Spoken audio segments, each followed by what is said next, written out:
He had said that maybe the role of women in the Catholic Church is very misunderstood, is it not? Huh? Oh, very much, yeah. And this comes up. We had it come up not too long ago. Frequently, women themselves will raise the question. And it's a hot-button issue today, and it has to be handled carefully and well.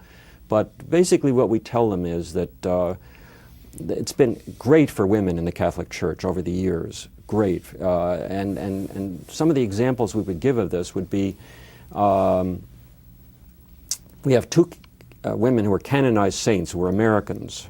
The first American citizen to be canonized was Frances Cabrini, who was the apostle to the Italian community in this country, and she's founded over 50 hospitals, orphanages, schools, convents, and so on and so forth. She's phenomenal. She was the first canonized saint in America.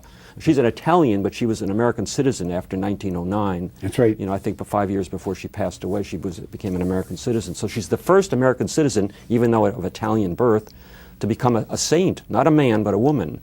And the second canonized saint, is the first American-born saint in America, was Elizabeth Ann Seton, the founder of the parochial school system.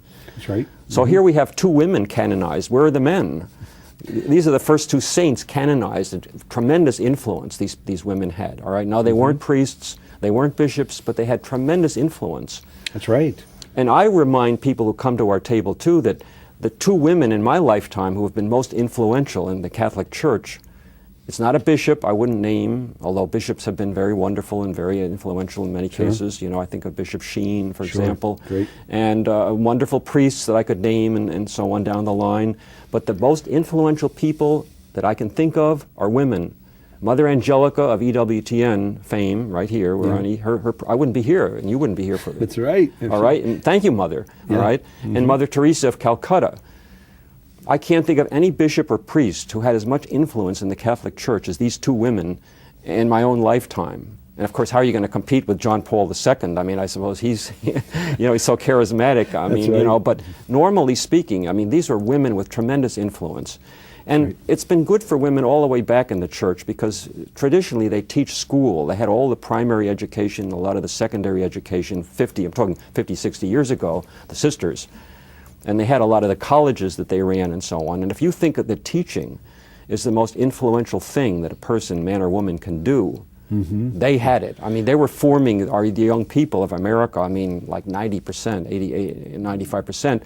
And then the women that stayed home as homemakers, which has always been encouraged by the church. This vocation has been, you know, extolled and magnified and glorified the way it deserves to be by the Catholic Church.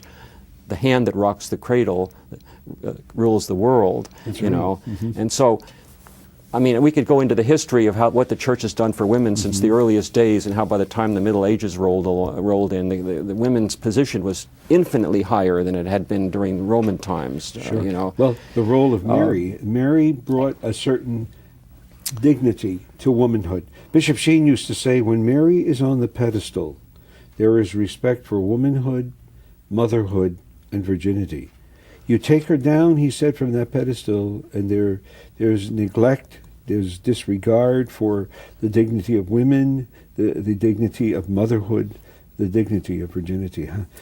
So she gave to through our Catholic faith, our Christianity, she gave a dignity to women that you know, exalts them. You know, and that's why we're so blessed, you know, to have a deep respect for motherhood.